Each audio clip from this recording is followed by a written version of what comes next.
last time this happened.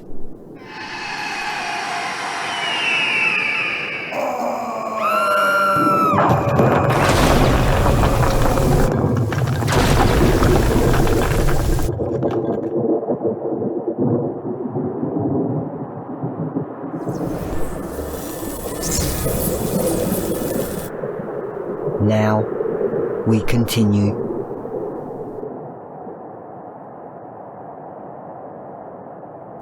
Ascending beyond midnight, our three intrepid travellers climb the relentless and seemingly endless stairs that are the demon's ascent to the volcano's summit and ultimate destruction of the mysterious skull, into the lava pools said to contain hellfire from hell itself, and the only way our trio know how to destroy the dangerous artifact.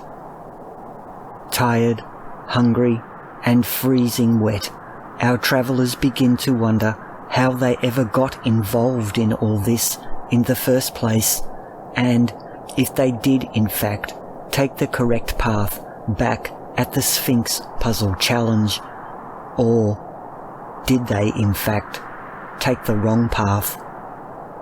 Perhaps a magical path, one that leads to nowhere and the peril of lost.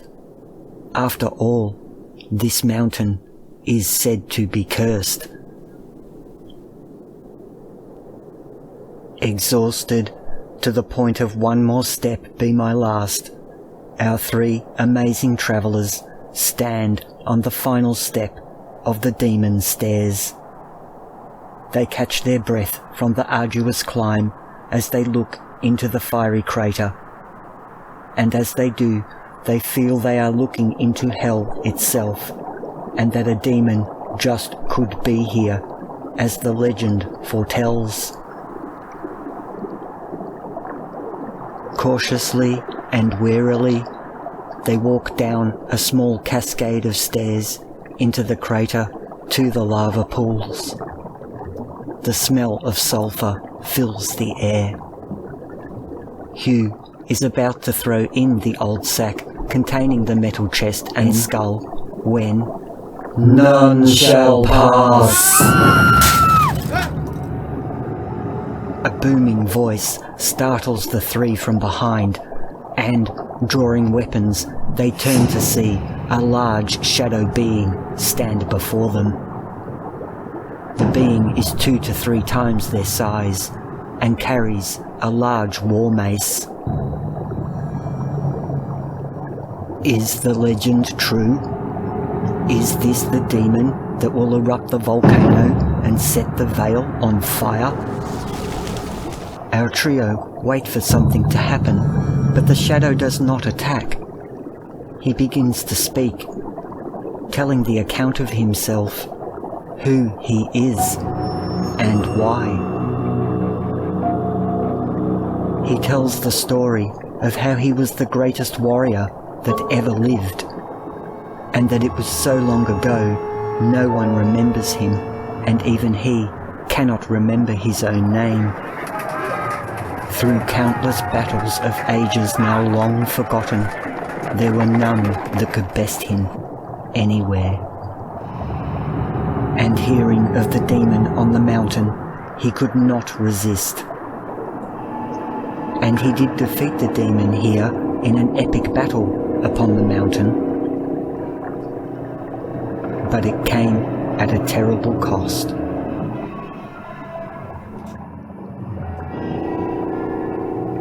For you see, the demon was cursed. Cursed that whosoever should defeat and release the demon would also take the demon's place, and thus the shadow wraith you see before you. The wraith explains he cannot kill himself or just lay down his life, that the only way to lift the curse is to be killed honourably in battle. He then shows the 3 travellers totems he has made of all that have passed through here and failed to defeat him, next to a grave he has prepared for himself in the hope that one day he will rest in peace.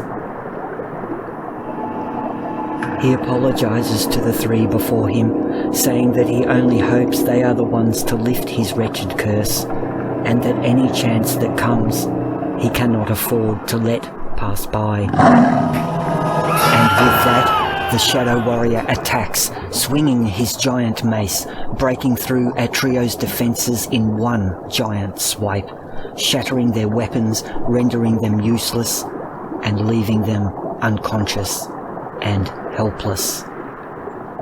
The Shadow Warrior looms over his helpless quarry, preparing to finish a warrior's business.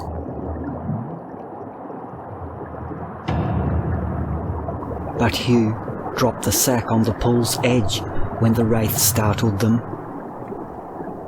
The chest lid has popped open and the skull has rolled out. Now free from the metal chest, the skull's radiating psychic chaos reaches out and grabs hold of the Shadow Wraith's mind and draws his attention. In the hands of Tobias, this skull's power and influence was already more than enough. In the hands of this wraith, who knows what may happen?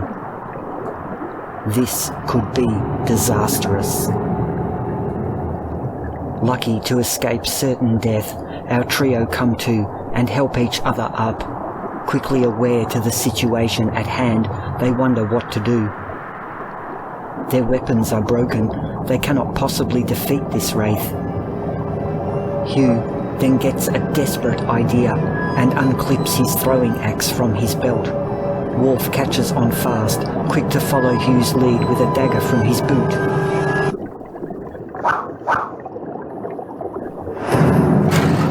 Both aerial weapons collect their marks, sending all into the fiery lava.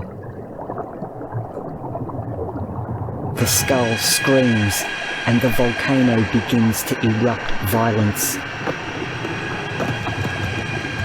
Have our three adventurers just set the legend in motion and become the instruments of its fruition? That the veil will be purged by the volcano's eruption? But then the skull screams its last and explodes.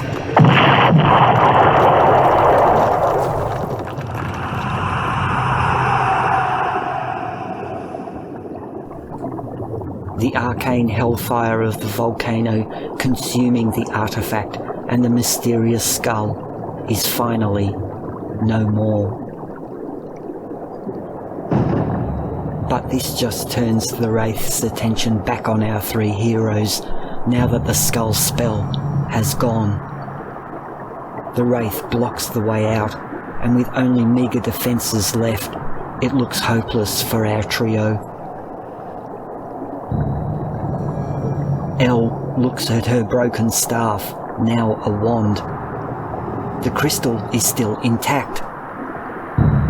He's just a shadow, Elle thinks to herself. And with that, Elle aims at the Shadow Wraith and focuses an intense beam of light upon him. And, just like any shadow, he is cast away by the light and simply vanishes. His giant mace falls to the ground in a cloud of ash and dust. And the greatest warrior that ever lived is finally at rest. Throughout all the ages, the answer to the warrior's curse was that simple.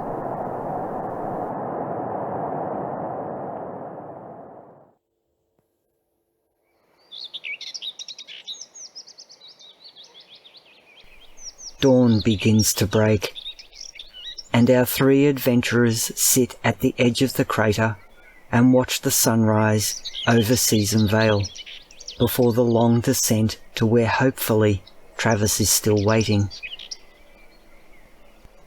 They have done it, and brought an end to this adventure, and what an adventure it has been.